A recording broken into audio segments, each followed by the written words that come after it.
We don't know him until he started his antics. When you see policemen in uniform, you could only identify them with their names and their number. So anybody in uniform, you believe is a policeman. And for that act to have happened and exhibited by a police officer calls for serious investigation. Like we said, it did not happen outside our office, right away inside the place. The man had a mission. We only thank God I was not able to accomplish. Even while we are still doubting, when we are still looking for answers to some of these things, they've rushed to the press to make allegations, to do this and do that. And what happened on the morning of yesterday, if a governor could go to the extent of telling Ikere people, don't come out today, we don't have hands in violence, and thank God that the police has come out to also clarify that the police officer that was involved in the shooting actually was brought from Lagos, from Mopo 20 in particular, and that they've been trying to hide the identity of the person who brought him, and he was among so many armed policemen that they brought to Ekiti yesterday, courtesy of their people from Lagos.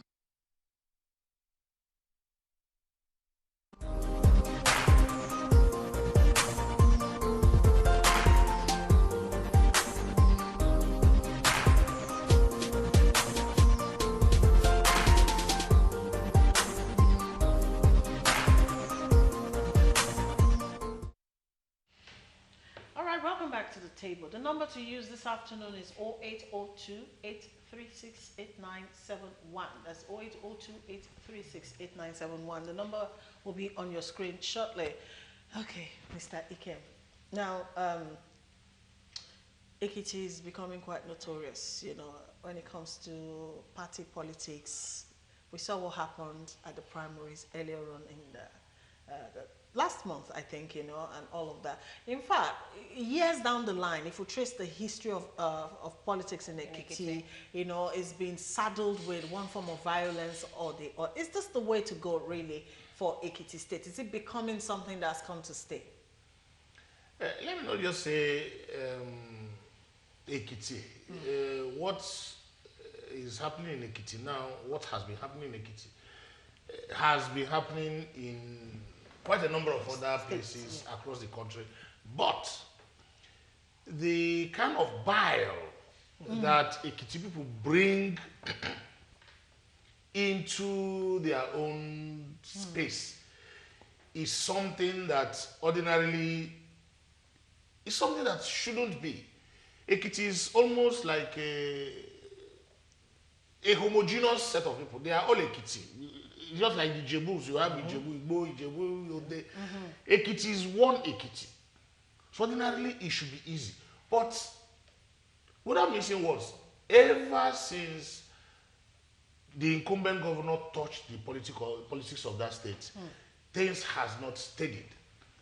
If we start going down memory lane, it will probably take the next 2 editions of this program. But what happened during this campaign, and how the whole thing was blown out of proportion, we eventually understood it was accidental discharge, or maybe it has been explained away as accidental discharge. But for somebody who was not even part of the whole thing, you are not in APC, you are not at the rally, and then you have seized the narrative. Before the APC people could articulate, we have already seen Leo Olayinka in the airwaves talking about that this man, Fayemi, brought policemen in from Abuja to intimidate, and then he was almost got killed, but his own policemen. The next moment, we hear that it was Akeredolu that now brought this policemen from Ondo State. So the many next moment, versions. we hear that the honorable member, the former honorable member that was shot, had been flown abroad for treatment when he was still there in Ekiti State. So it now tells you that where people ordinarily should be looking at the policeman who did the shooting and what happened to APC Larry, you are now forcing people to start thinking of you as a potential culprit. Because you have seen the narrative from the person who was injured and was crying louder than him. Our people say that when the wolf cries at night, when the wolf the wolf now cries at night and then you wake up in the morning and the chicken is dead. you draw Of course, Yeah, your comparison. relationships and all Yes, that. The wolf must have killed the chicken. Why this whole thing? The election, they just came for, say, a mega rally. There was, in quotes, accidental discharge. Whether true or not, but the policeman eventually was on illegal duty. Okay. I have been expecting Larry to come out and tell us that the policeman was not on illegal duty, that he was hired to come there and kill whatever. But we have not heard from him. Okay. All right, Mr. Ikem. Now, the latest development is that the politician who actually hired the services of the policeman illegally... Who was on illegal duty? Yes, who was actually on illegal duty. Tayo Adebi has actually denied allegation that it was an assassination attempt on the party's candidates. Do we actually see any relationship between members of that particular party, that's the APC, in peace? Well, I don't know whether... I don't even want to go and look at that policeman because... I mean, look at the politician. Because he's in been the first arrested. place, he has committed an offense. Okay.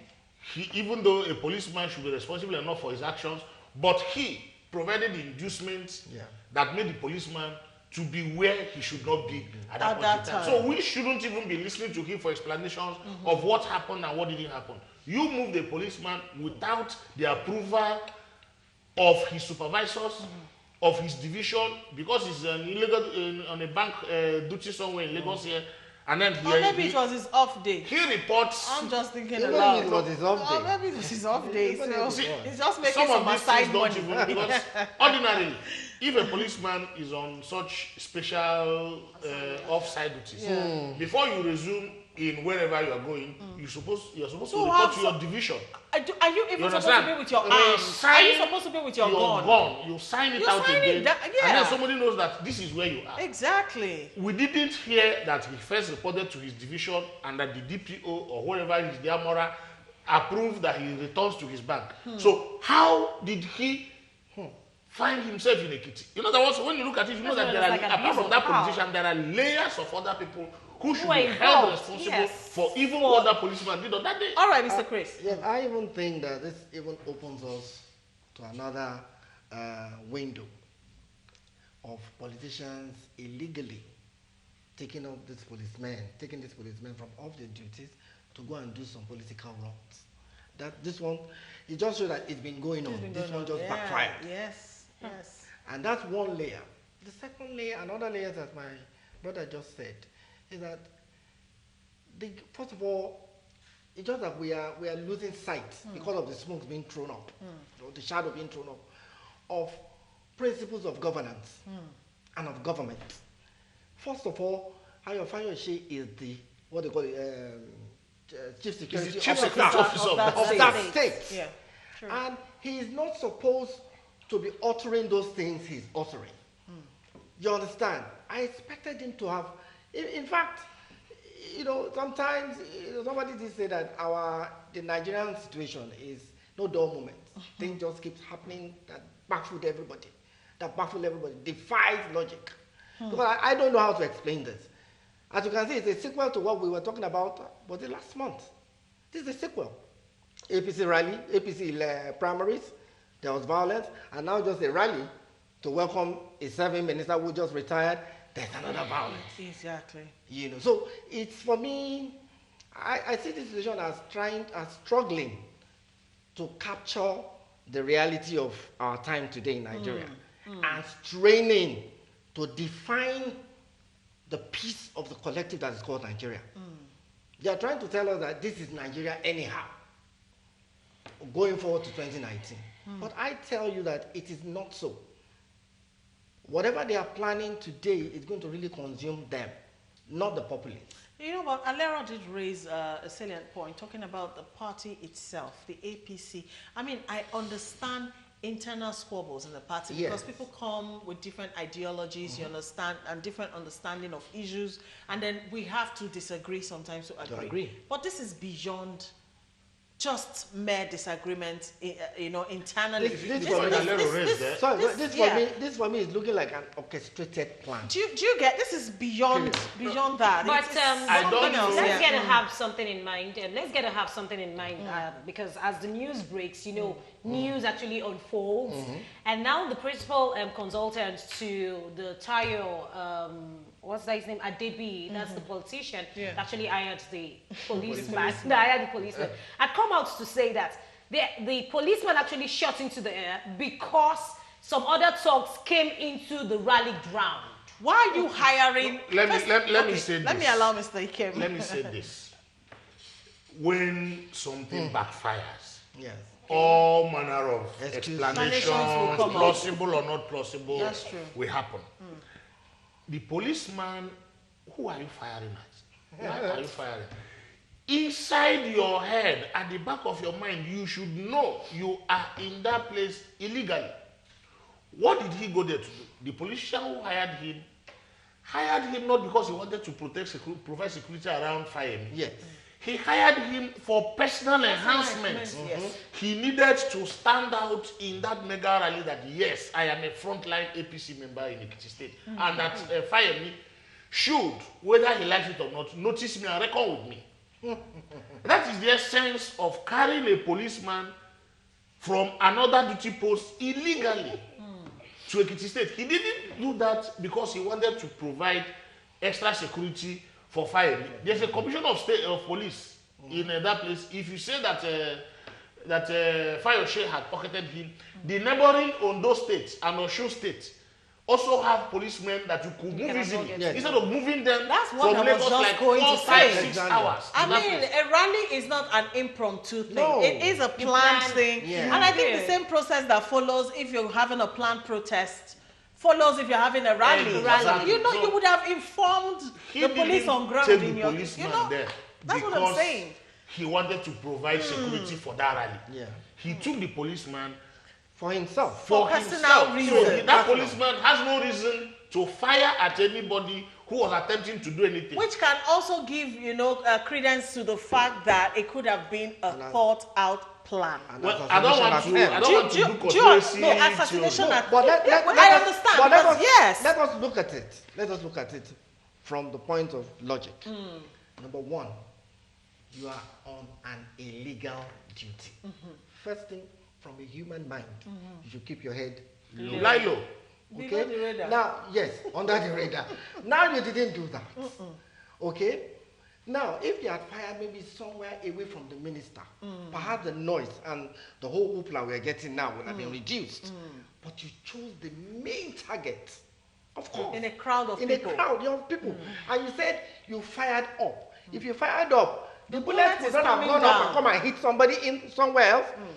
So for me, having gone off that level, let's go to the next level. So why, when you fired, whether you fired up or down, it hit somebody near the main target in a politically combustible atmosphere of that magnitude, and you want to tell me that you don't even need FBI or CIA, I don't know about DSS, to tie the knots. The picture is almost there. And when you fire into, whether it's in the air or wherever, like you said, in a crowd of people, the stampede that will follow. That is like a reflex thing. Once you hear it, everybody starts campering, and all of that. But then second of all, the assassination attempt angle to the story, I could question that personality, because if we follow the trail of the rally, coming all the way from the airport, midtown, before they got to the secretariat, took hours because they were stuck in traffic. He was sitting on the roof of the car. He was an easy target, if you ask me. So I am thinking. I can almost explain that too. I'm thinking. I like there was, like I said, Nigerian politics. If you go away from all the normal explanations and go into the world of conspiracy theories, you might just not miss it. I can tell you that, he was standing there, full view. If he had been shot, it could easily have been shot there. Right there. But perhaps they didn't mean to assassinate him. They meant to embarrass him. Okay.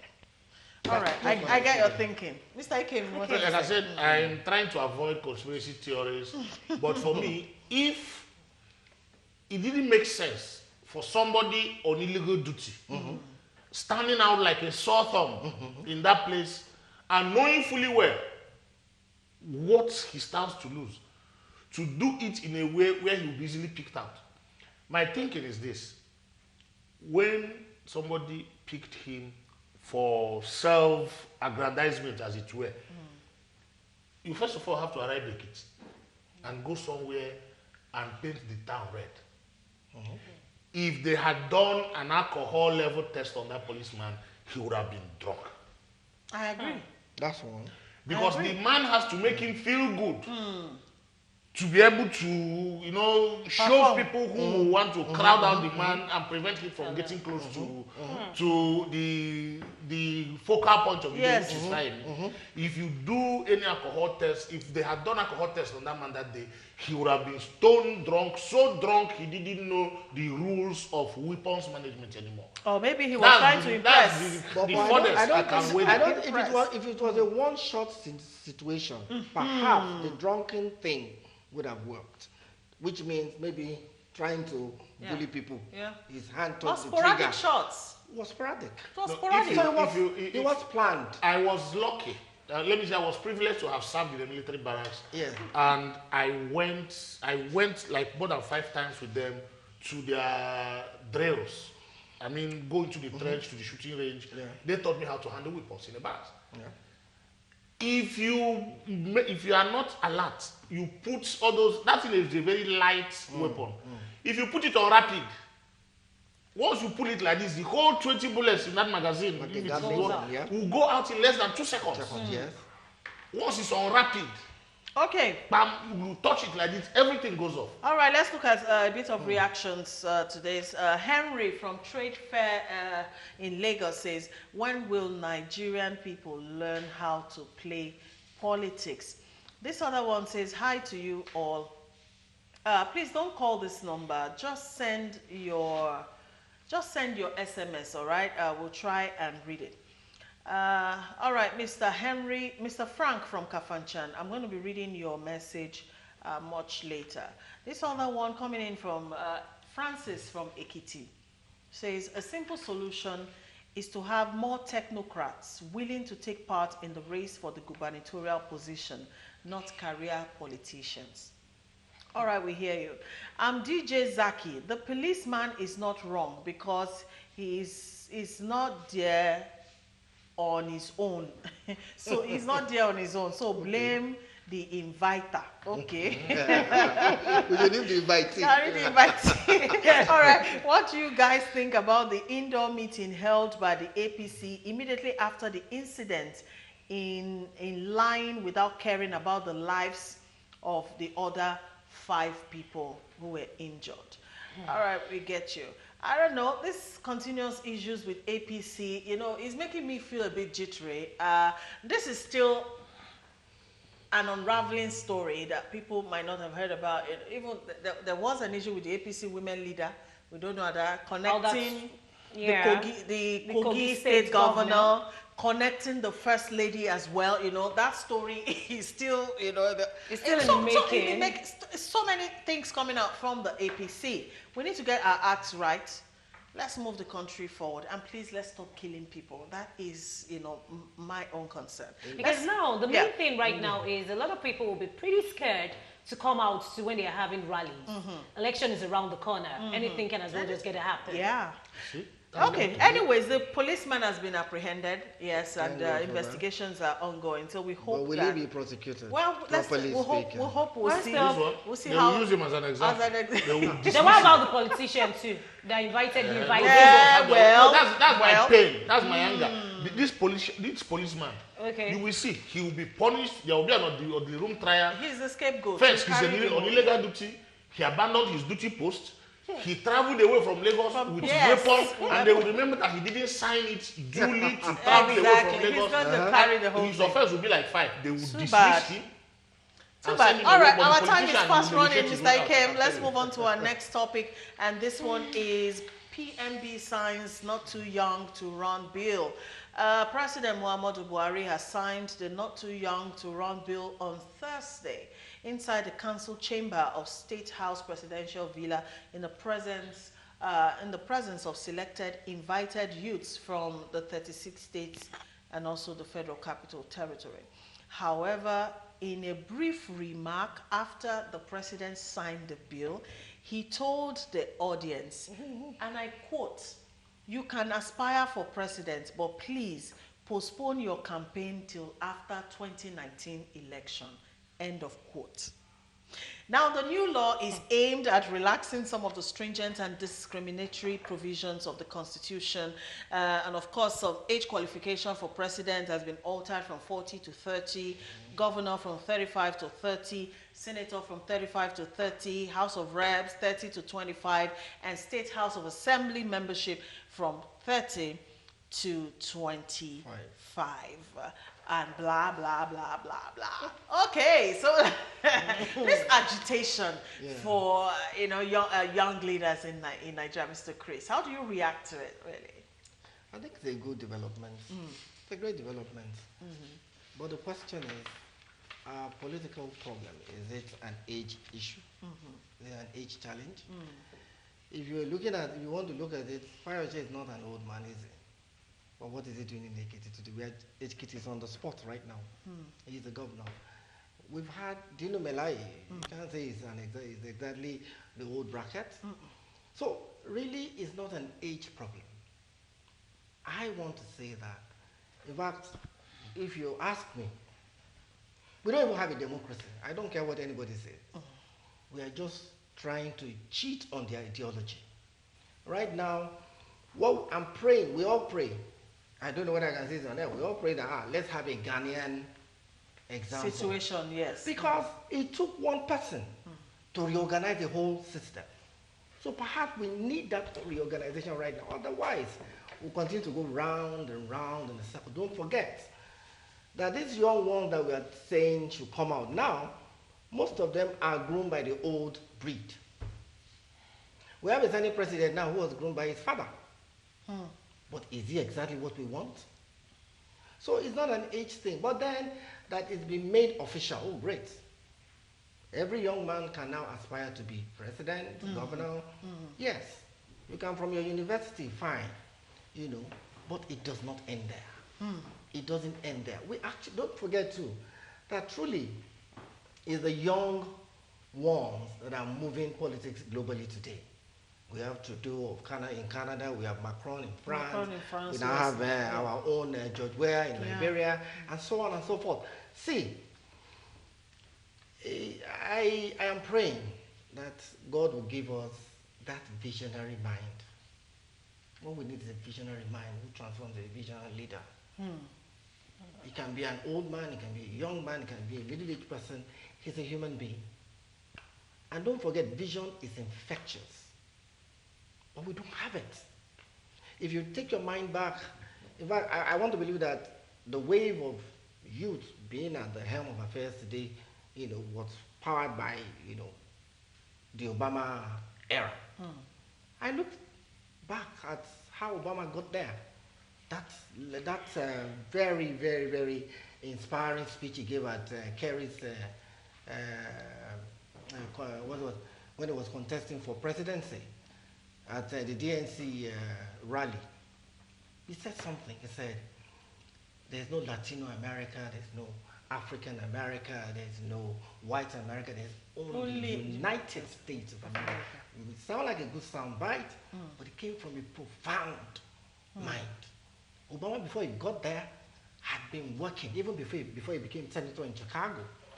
As a Harvard lawyer, he rallied people, the community in Chicago to achieve certain things. So it's not about the age, really? About the age. Okay. All right, Mr. Ikem, do you actually think the space is conducive That's the word, is it? for the youth to actually run? Even though the bill has been signed. Even it has been a signed. lot of bill has been signed in Nigeria. Okay. I don't know. When you say conducive, Yes. I don't know what Because right now, stumbling it could blocks be... you think are in that place. But then, Okay. I need to point it out. young people have always been a part of government in Nigeria. This bill, for me, didn't address anything. I've told some people earlier today. By the 1960s, Mtimbo was, I think, 29 or 26. 29. 29. No, he was 26. Was he? When he became a minister in this country, or a parliamentarian. Patu Tommy was 29 when he became minister of state in this country. I will keep giving you examples. President Shehu Shagari became president in 1979 at 41. Yeah. Jim Obodo became the governor of Enugu State, Anambra State then, at 39. Gowon became head of state at 32. No, let's even look at that one as a military intervention. Oh, okay. But Jim Obodo became a governor in 1979 at 39. Solomon La became the governor of Plateau State at 42, I think. Mohammed Goni became the governor of Old Gongola State at 42. If I keep reeling them out, how old was Lateef Jakonde when he was governor of Lagos State then? He was under 50. True. So, at present, Dino Melaye claims he has been a parliamentarian since in his early 40s. The governor of Kogi State became a governor at under 40. Yeah. Tony Elumelu's brother, the one Ndudi Elumelu that was minister, member House of Committee on Power, he was under 40. Ositachi Oka's brother is a member of the House of Representatives. He was, I think, under 35. It is not about age. That's what I'm saying. This thing didn't address anything new. Okay. What anybody should give us and we would think is unique is, if it is possible, assuming there is anything about age, I would say, okay, anybody who is 65, don't contest. But then, that is wrong. Because, like he said, it is not about your age. It's about what vision do you have for this country. Lee Kuan Yew became the president of Singapore. At a certain age, he wasn't a youth.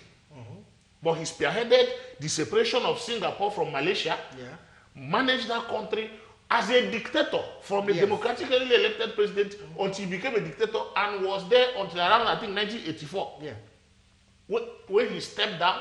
And today, Singapore is the world's most prosperous country, one of the highest GDPs. Their airport has continued ranking as #1 in the world for God knows how many years. This is a country that came to Nigeria to collect palm oil as Malaysia, palm kernel, in the 60s. But the vision of one man changed everything. Changed everything. He mentioned the Ghanaian example. That Ghanaian example may be difficult in Nigeria because it didn't happen under a democracy. Okay. Singapore didn't happen under our kind of democracy. Yes, he was elected, but he sat there, stamped on those ones who wanted to change because of their own self-interest, and created a program that blighted the divisions between the Chinese and the Malays, between all the ethnic groups that made up the present-day Singapore. Okay. All right, Mr. Second. Sorry, patience. You're talking about vision. Because now, most of the youth these days, they've actually belittled them to political talks. That's what they get to use them for. And do you actually see that these are the same people that they want to hand over power to? In fact, if I may just come in there, first of all, the mind of our youth today is drastically away from anything that makes sense in terms of governance. In fact, if you want to perform this experiment, ask your child at home today, what do you want to become? Their heroes, their models are different today. Models are now criminals. Check it out. So, are these the ones who you want to push into politics now? You first of all, let's not deceive ourselves. We need to clean this organ table. We need to clear everything. Let the young guy know that bad behavior will always be punished and good behavior will always be rewarded. Until we do that, we are wasting our time with this bill. I'm sorry. Okay. Frank from Kafanchan says, I'm asking, what is so special about this bill being signed? whereby the age limit of the youth was mentioned before contesting for any public office, but the age limit before vacating from public office was never mentioned. Just like our president now, how old is he? Or will he be there? Or will he be there, continue in office till death do them apart in the old age? Let them also put their own age limit of vacating from public office. But if they fail to do this, it means they have done nothing good about this bill and for the Nigerian youth. This other one, Austin from Delta State says, please, let's thank the president for that good job, because I am 25. I'm going to run for state as, as a governor in Delta State. Congratulations and good luck to you on that. All right, this one is commenting on the Ekiti issue. Excuse me, says, please, the problem at Ekiti is the heat of the two rallies happening same time and same day. Fayoshe's rally and Fayemi's rally. Who gave them permission? All right. This other one, Samuel Ojo from Ikotun. Both Fayoshe and Fayemi should go forever and allow a new leader to emerge in a new party, not APC nor PDP. Thanks. The politicians have disgraced this country a lot. It clearly shows that they are not going to political offices to serve the people, but for their selfish self-enrichment. Thus, they can do anything to get there. Dr. Fred Ahmado sent that one in. All right, let me read one more before we continue. Chukuma from Ikorodu says, the police has cleared the air on what happened, and if the APC could give a press statement under 45 minutes of incidents occurrence claiming assassination attempt, is a shame. APC have not come out to apologize to the Ekiti people after 48 hours, but rather giving poor excuses. All right, so, well, whether we like it or not, this not too young to run bill has been signed. But then putting a caveat on it. Why are you putting a caveat on it? See, we have become too serious in this country. And I've seen it trending on social media, and we should know. It was a joke. That it was a joke. Wow. A joke. The only problem was that they probably didn't have time to school the president or in the art of reading that thing, because he rendered it as if it was part of that speech. Whoever inserted it in that speech should have advised him, maybe put it in brackets. Exactly. Put it on a lighter note. You know?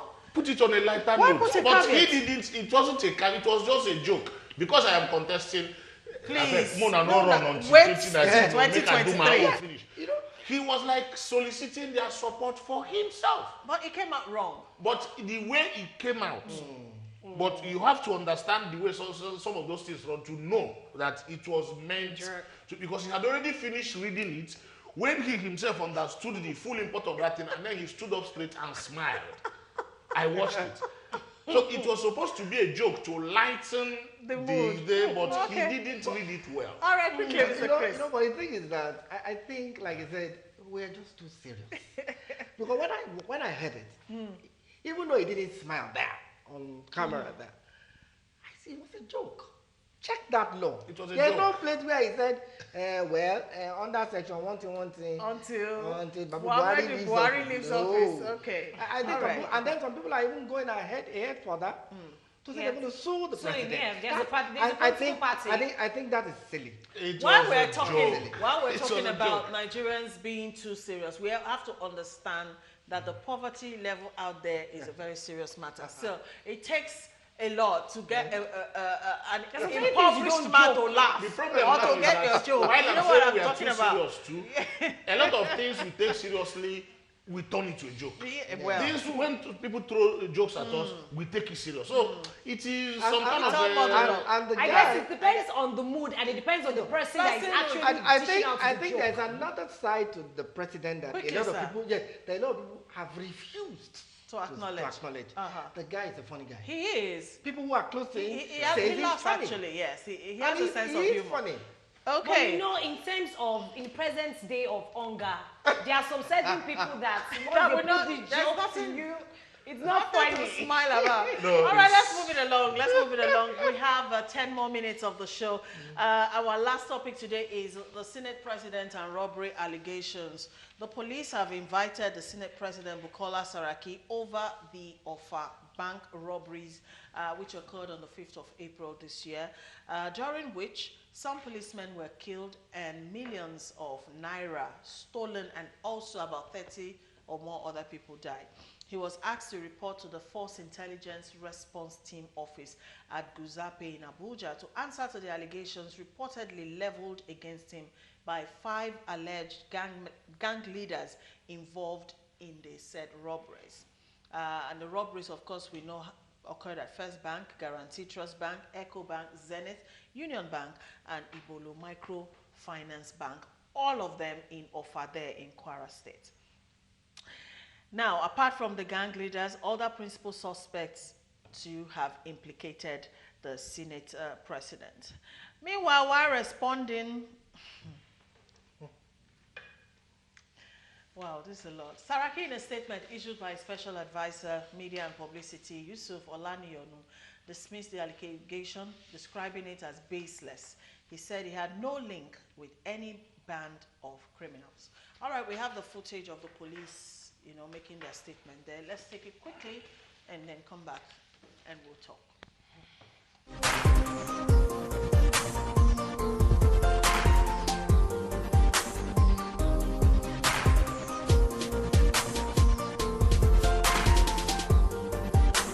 Pump action rifle, equally on display on the table. We have one revolver pistol. The revolver pistol is in police custody in Ilorin, Kwara State, because that is where the commencement of the investigation commenced. Then we also have a Lexus RS300 Jeep. The Lexus you are seeing here, please, can we leave the back of the Lexus, please? We should leave the back of the Lexus. I'm going to give you the account of the involvement of the Lexus Jeep in the robbery incident. We also, this Lexus Jeep, as at the time they carried out the operation, it was bearing different registration number, and as at the time it was intercepted, it was bearing another registration number. So the full account of what I'm going to tell you will give you the details about this. Then we equally have Mercedes-Benz compressor with registration number Lagos LT490KGA. The Lexus RS300 I mentioned was used as part of the vehicle that were used for the robbery, and equally the Mercedes-Benz car. The Lexus Jeep was used for the robbery, and the Lexus Jeep belonged to the gang leader Ayuade Akiniboso. Ayuade Akiniboso, can you stand up, please? Okay. He's the owner of the Lexus Jeep here, and equally the gang leader, and equally the owner of the Mercedes-Benz compressor.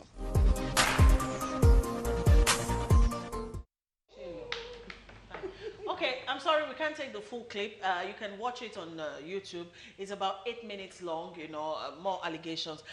Meanwhile, one of the gang leaders said to journalists that he worked as a political thug for Saraki in Kwara South, Kwara North, and Kwara Central Senatorial District while he was in the PDP. He explained that him and his gang assisted the Senate president to disrupt elections at polling centers that he knew his party could not win, adding that he has been working for Saraki since he was the Kwara State governor.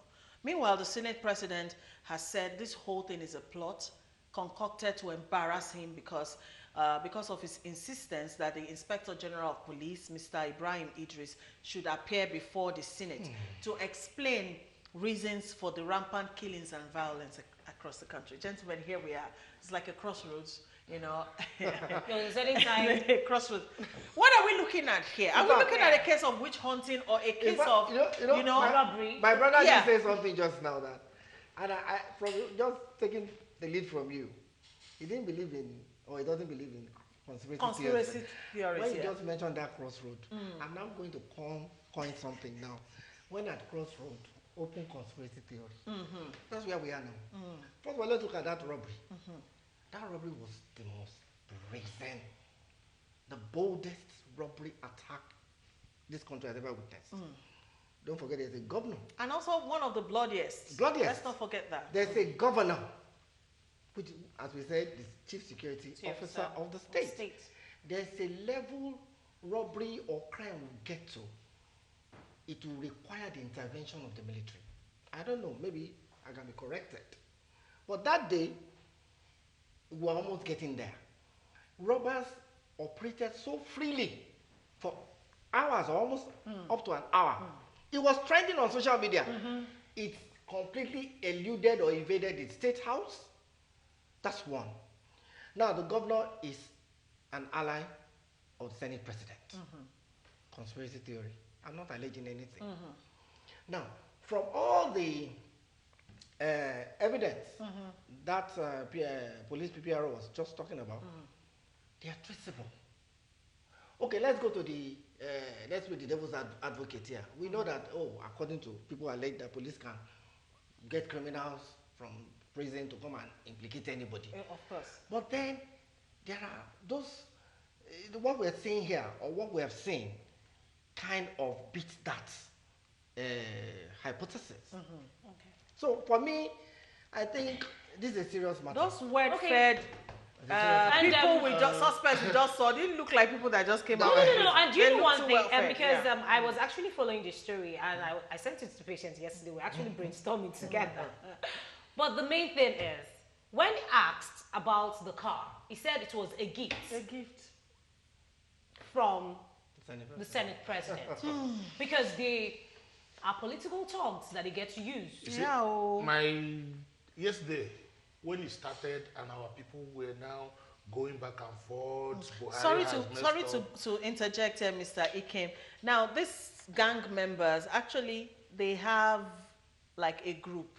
It's called the Youth Liberation Movement, aka Good Boys. So, the politicians know where to find them. Yes. Good boys of power. So, when people were saying now we're embarrassing the office of the Senate President, this is conspiracy because of IGP transmission, I just took to Facebook and said, wherever there is a witch hunt going on, I look around for the witch they are hunting. First of all, if you read the police press statement on this, from Saraki to the governor, they need to be a lot more careful. That vehicle bearing Saraki was used, according to the police, for the robbery. When they started tracing them after they've arrested some, they took it, allegedly, this is reading the police statement, to government house in Lorry and hid the vehicle there, changed the plate number. The person who changed the plate number is a PA to the governor. When he was leaving, information leaked and he was arrested along with the old plate number that he had changed. He had a gun, a revolver, and another one. He gave the gun to his brother who went to a farm to bury those guns. It was the chief of staff to the governor, according to the police statement, that supervised the change of that number plates. What took that vehicle to government house in the first place? Is it the police that were doing the conspiracy theories that took the vehicle to government house? I am not passing judgment here. I am just creating the scenarios so that we see the police side. Because the police, IG, and the Senate president, and perhaps the Nigerian Senate has issues, doesn't mean that when an issue we should approach with a pinch of salt comes, that we shouldn't do that. Okay. There are issues around this that requires all of us to be careful, to think a lot more properly. Beyond the surface. Beyond the surface, beyond political affiliations, beyond some of our prejudices, to make sure that, one, those who are answerable answer for what they did. Based on the facts. We will have laid a foundation, assuming the police is correct. We will have laid a foundation for people in high offices who commit such crimes to know what is coming. To know that Every Yes. dog has his own sympathy. All right, this is the part of the show that I don't like. You know, when it's getting Yeah. all heated up, but our time, Mr. Chris Taigbe, in 5 seconds, conclude. 5 seconds. Well, I think we are in for another drama. Okay. This is season what now? Season 10? Maybe no, we've had the Dino, Mr. Dino Ike, and those in 5 other seconds. ones. This is no drama. This is reality check. We need to look at reality it show. with the reality check. Yeah. We need to approach it with all the seriousness That it and deserves. Yeah. it deserves. Okay, people, our time is up for today. But, you know, I grew up reading a lot of crime novels from John Grisham to James Hadley Chase. And one thing I noticed is You graduated downwards. organized We graduated from Hadley organized Chase to crime. Grisham. Organized crime is not for the poor. That's one thing I realized. So just make your Correct. deductions from there. Correct. Thank you so much, Mr. Chris Otaigbe. Thank you Thank you, very Mr. much. Thank you, Ike. Mr. Ike. Thank you, Alero. Thank you, Thank you for watching. Tomorrow at noon, join us again for another edition of The Buzz. Enjoy your day.